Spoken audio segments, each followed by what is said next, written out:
Hey guys, and we're back for another episode of V.A.C.O Gaming. So today I'm going to be showing you the redstone basics as the title suggests. First, we're going to start out with a basic door, a piston door as I like to call it, or a secret door. Anyway, so the way this door works is that basically you send a redstone signal to the door using levers. So this is how the door looks like when it's closed, like this.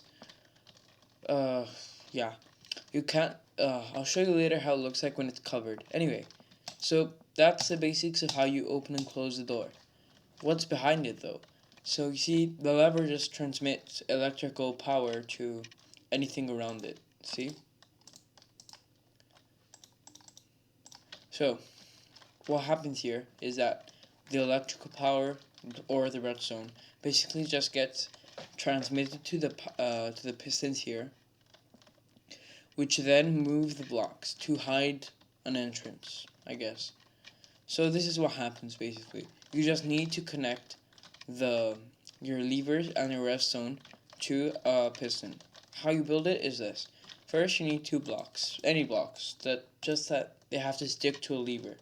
Then you need your two sticky pistons. Four actually.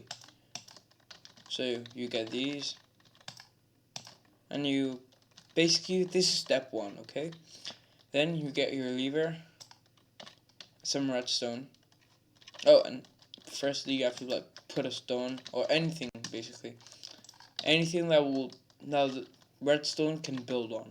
So you connect your redstone to the pistons like this.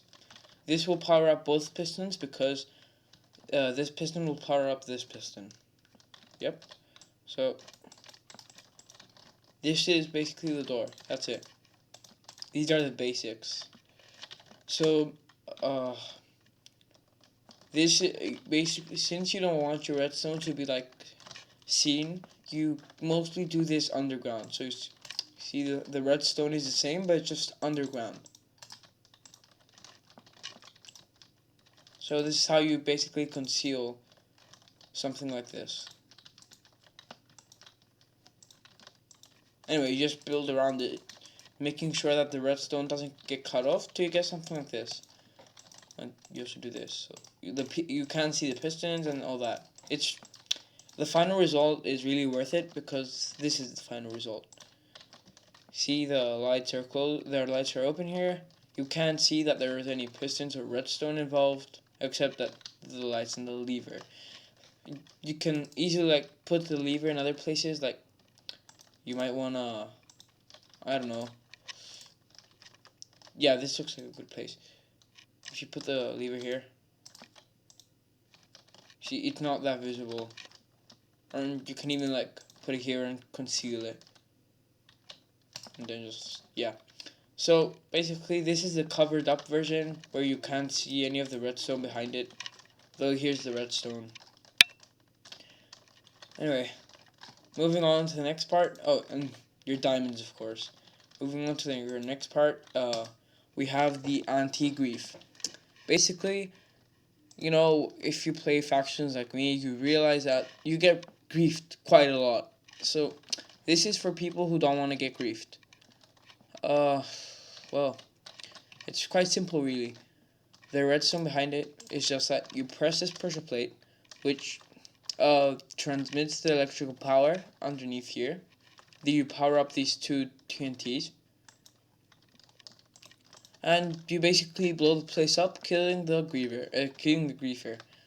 If he doesn't press on the pressure plate, which might be likely because some people can spot pressure plates because they stand out sometimes.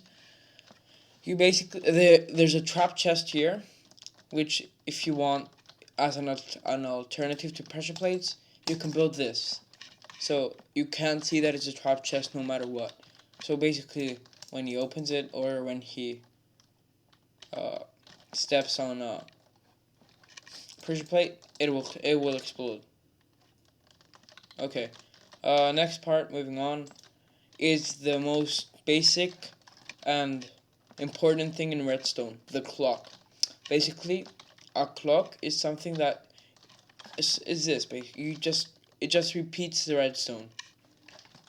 It makes a circle of redstone that doesn't stop. So this is an example of a clock. First, to make a clock, you need four redstone repeaters, 4 redstone, and a lever. So basically, just put it like this. So making a square of redstone repeaters and redstone. Yeah. So you have to have this.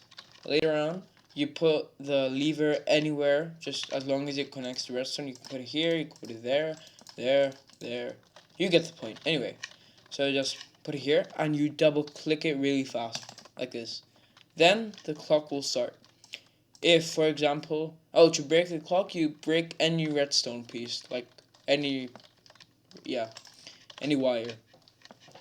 The reason you need to double tap is because if you don't, this will happen. It just won't repeat. So, do you see, it doesn't repeat anything. But if you double tap like that, it will repeat. See? Yep. Anyway, moving on. Oh wait, no, moving on. I'm just gonna show you a bit of what the clock can do. So, some maps have these traps where you fall into lava. There's like a moving floor and all that things. Well, it's made with a clock. So let's power up this clock and show you what this baby can do. So what's happening here is the clock is powering up these 2 pistons using the door method. And the goal is to suffocate the player. Of course, if I'm in survival mode, it gets like pretty, annoying. Especially if this goes on for a very long time. Later, when you pass it, there's this lava just for the trolls. This is an example of a very big clock.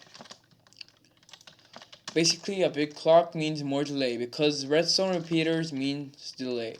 So, this is a delay of a redstone repeater, for example. So, you open up this lever, it doesn't immediately power up the piston. Look. It doesn't immediately power up a piston. Look. It takes some time. So, a redstone repeater can actually be set for more delays, like this. You just have to click it, say each click is 0.1 seconds more delay.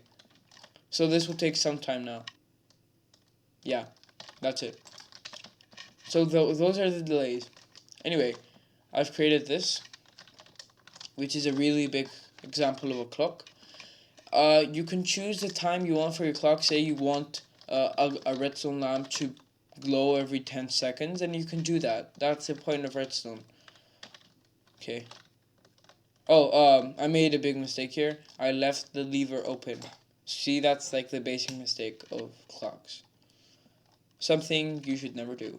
Anyway, so that's clocks for you. The last part is, I think, everyone's favorite part, TNT. I'm just going to show you different ways to light up TNT. This is one way, the most simple, a lever and a TNT next to each other. Yep, boom. Next up, we have the pressure plate.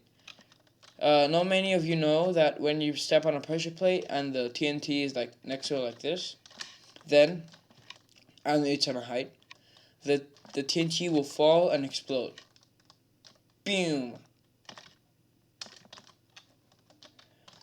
This is just a block with a button. The button powers up this block, which powers up this block. Boom! Okay. Well, this is quite a complicated way of basically powering up TNT.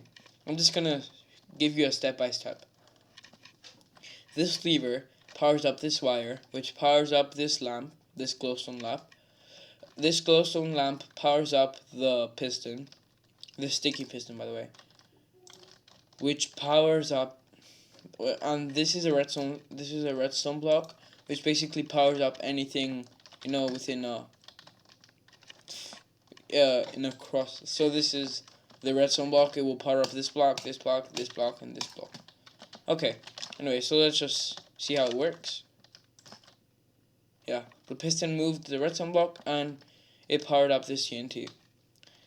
Now this is a kind of complicated way of understanding redstone, but for some weird reason, whenever you put redstone, whenever you give power to a redstone lamp, it powers off. That's just how it is. Yeah, that's just how it is. So I'm just gonna this redstone lamp is turned off, so this TNT won't explode. But if I break this, then this TNT redstone torch will open up. It will light up the TNT and it will explode. So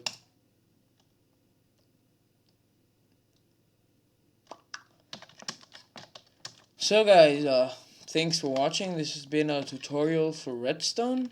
I hope you enjoyed it. If you did, leave a comment below, like, share, and subscribe. This has been an episode of ATTACKERANDREAS, and well, see you soon, guys.